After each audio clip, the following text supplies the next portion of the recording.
ועל התשובה, right, after the parentheses.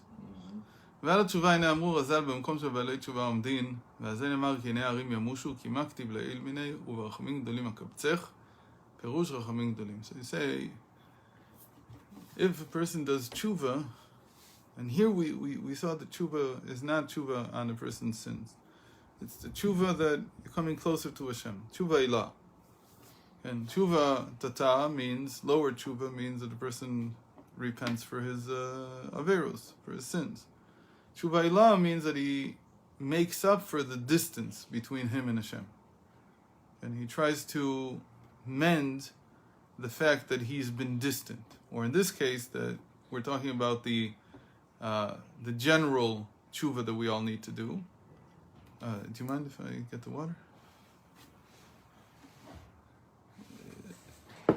So the general distance that's been created because of the destruction of the temple, that's what Isaiah is talking about.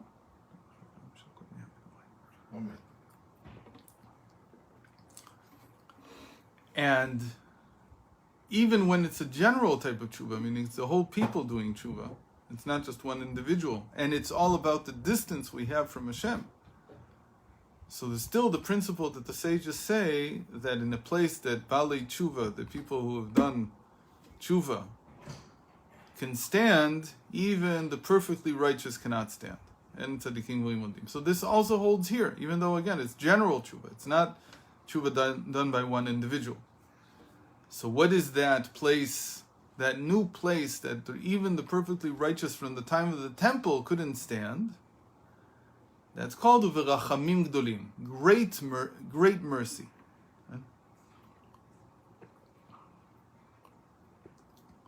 Perush rachamim gdolim. What does this mean, rachamim gdolim? What's the difference between regular mercy and great mercy? So we've talked about this. Anytime it says rav, great, it means that it's talking about the spheres in the keter. That's the principle that is everywhere in Kabbalah. So when you say Rav Chesed, you don't mean the Chesed, you don't mean loving kindness.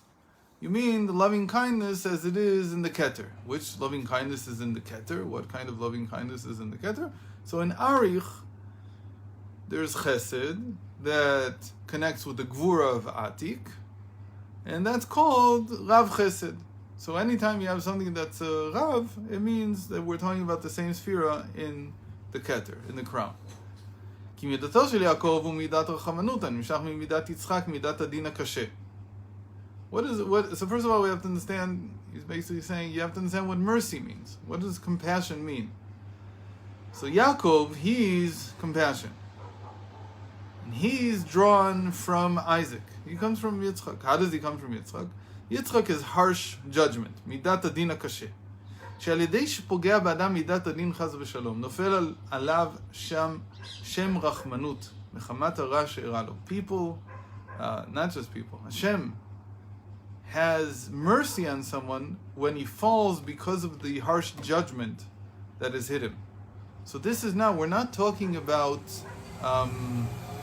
pity.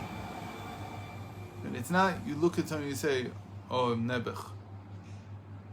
It's because he's fallen, because he's lowly because of what's happened to him. And the lowliness draws upon him compassion. Again, it's not pity because of his suffering. It's because of what it's caused. You know, the people that, I've never seen it, but they say there's such a thing, that when people are suffering, they become even more obstinate. I'm one of those people that if you come with a pin, and he says, yeah, okay, I'll do whatever you want, I break down in a second. So I've never seen really anybody who, when you come to them with any kind of suffering, they'll become more obstinate. Yeah. But there are. I know there are. So if the person reacts that way, maybe that doesn't lead to compassion over him, because the judgment just made him more harsh, made him more obstinate, made him stronger. He's fighting it even stronger. But if a person gives in, he's nichna, he submits before Hashem because of the suffering he's going through, and he says, I was wrong, I did this, I did that, that brings about compassion. V'chach midat From who? From Hashem. from Hashem. It also brings about pity from people, but it's not the same thing. וכך מידת הרחמנות שבסדר השתלשלות העולמות, שאין הרחמנות נמשך אלא מצד הגבורות, מה שאין כן במידת טובה וחסד לא שייך רחמנות כלל. On the other hand, you can't say that compassion is the result of loving kindness. Now he's going to switch the tables on me. Good. And what's he going to say?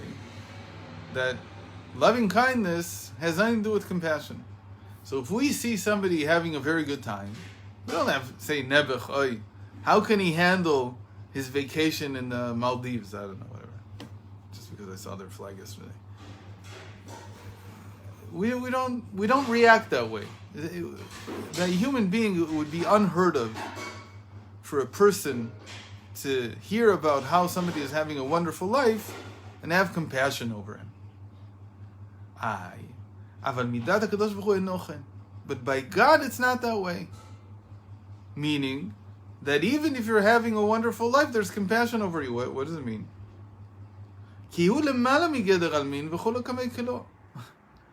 Because when Hashem looks at where you are, it doesn't matter if you're having a wonderful life or a difficult life. When He's outside the world, it's as if these things, they're insignificant compared to the fact that you're in the world.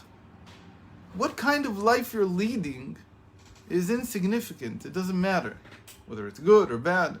From Hashem's perspective, from the essence, the perspective of the essence, it's beyond the world.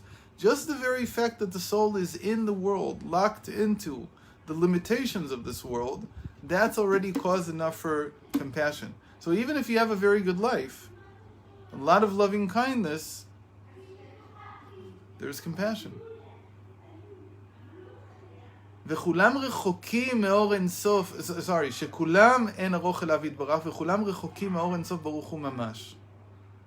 Everybody, regardless of what kind of life you're having, is far away from Hashem's essence, from the real source of life. And so there's compassion on everyone, equally. That's what we say in Baruch She'amar. And there it's talking about, right, there's 13 Baruchs there, and they're all describing Sfirot in the Keter. And Baruch Merachem al Abriot, there it's talking about Rachamim in the Keter. It's almost like saying that when you say that it's Rachamim in the Keter, what you mean to say is that even a human being has an understanding that to be in the world requires compassion, should lead to compassion. Meaning our super consciousness, our crown, is very similar to Hashem in a certain sense. So when we say Baruch Merachem al Abriot, it's like we acknowledge that even we understand that the very fact that your soul has to be locked up in this world, that's reason enough for Hashem to have compassion on you. And it doesn't even matter if you're an angel or you're a person. Hashem has compassion over everything that He created. Why? Because it's been limited. It's been taken out of His realm. Tshuva comes from Rachmanus, comes from compassion. דהיינו שישוב אל השם וירחמהו. He returns to Hashem, and Hashem has compassion on him. Wait a minute. So does tshuva come as a result of compassion, or compassion comes as a result of tshuva? So now he explains. כביכול הניצוץ אלוקות שבנפשו, ועל ידי התערותא דלתתא, התערותא דלילה, מעורר למעלה בחינת רחמים גדולים. So it says, what is the tshuva? What is the rachmim? The rachmim is when the person himself can have compassion on his divine spark that's limited here in the world. This everybody can understand. Meaning everybody, he says that's what the tshuva is. The tshuva is to see things from Hashem's perspective and to understand that the divine spark in me is incarcerated, it's in lockup in my world. And I have compassion for it. And so one leads to the other. So on the one hand, I'm doing tshuva because I realize what my real situation is with my divine spark. And then I have compassion over it. And when I have compassion over it, that itself causes tshuva, causes me to do higher tshuva than I did before. That's called התעוררות דלילה, מעורר למעלה בחינת רחמים גדולים. ולכן, במקום שבעלי תשובה עומדים, צדיקים גמורים אין, דמשכינה בחיל היתיר. So that's why, in a place that Bali Tshuva can stand, and here we're not talking about, there's no sin, you didn't do anything wrong. It's just the very fact that the divine spark is locked into this reality, that itself you do tshuva over.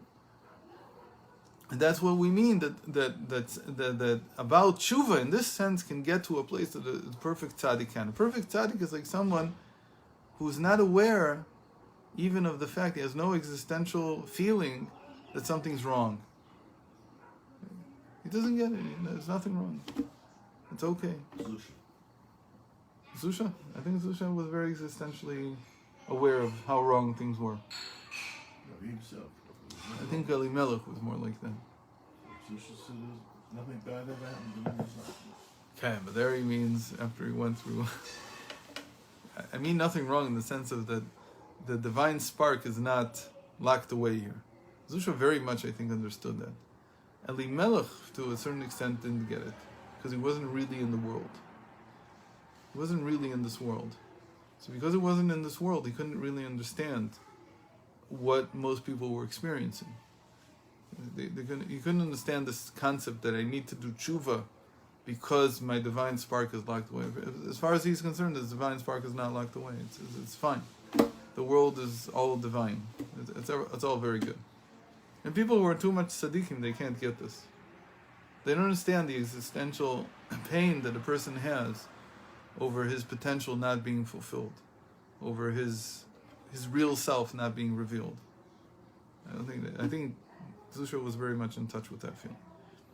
כי צדיקים גבורים הממשיכים חיות ואור אינסוף ברוך הוא דרך סדר השתלשלות מדרגה אחר מדרגה מעילה לעילה. What they do, the perfect tzaddik, everything's functioning perfectly. The machine's working. I continually bring down heavenly, divine light and life force, and it's all normal. Everything's fine. What's wrong? Hashem is here also. He doesn't feel that there's any disrupt, any disconnect. מה שאין כן על ידי תשובה, יפה שעה אחת בתשובה, ושעה אחת ויצעק לשם בצר לו, הרי הוא בא ממטה למעלה, למעלה מעלה, שלא בדרך הדרגה. והיינו מפני שהוא בא למעלה מסדר השתלשלות, מבחינת ברחמים גדולים הקבצר, שמעלה ומטה שווים. So the second thing that's different here is that not only does the tzaddik, I think what he's saying is, it's not that the tzaddik is completely not aware that there's something wrong. It's just that the tzaddik connects the heavens and the earth in using some kind of technique that's normal. But the Baal Tshuva is somebody who doesn't know what the tzaddik knows to do. He doesn't know how to do this. He doesn't know how to use Seder Ishtalshul. He doesn't know how to use the evolution of the worlds to bring life force down, to awaken or to enliven his divine spark. So he cries out to Hashem, he says. When he cries out to Hashem, he's going not in the regular order of things. He's not going by Seder Ishtalshulis. He's doing some other, he's jumping over levels. So he says in that sense, that's called Rachmim Rabim. That's called great mercy. Why? Because it's not going according to the normal, the regular order of things. It's skipping over. And it's the existential angst that the person has that makes him cry out in this way and seek a way to go beyond the order of the world and try to connect to Hashem that way. And after all this, all these things, everybody needs tshuva. So he's not as fast as I am. Until now, he was talking about somebody who feels the burden of transgressions. I think that until now he was talking about that people feel the angst of the divine spark because of their transgressions. Not because it's hard to tell because he's mixing it. From the way I'm looking at it, when he said Baruch Merachem El Habriot, that's a general statement about everybody, including a tzaddik, including anybody. So it's looking at Shaveh Mashveh Katon V'Gadol. But now he's going and saying, now we're going to talk about how everybody needs tshuva. But as far as I understand, he already did that. In any case, so we need to end now, because I need to take care of his. We need to end now because I need 2 minutes to take care of his laundry. Oh, okay. I'm very sorry. Sure.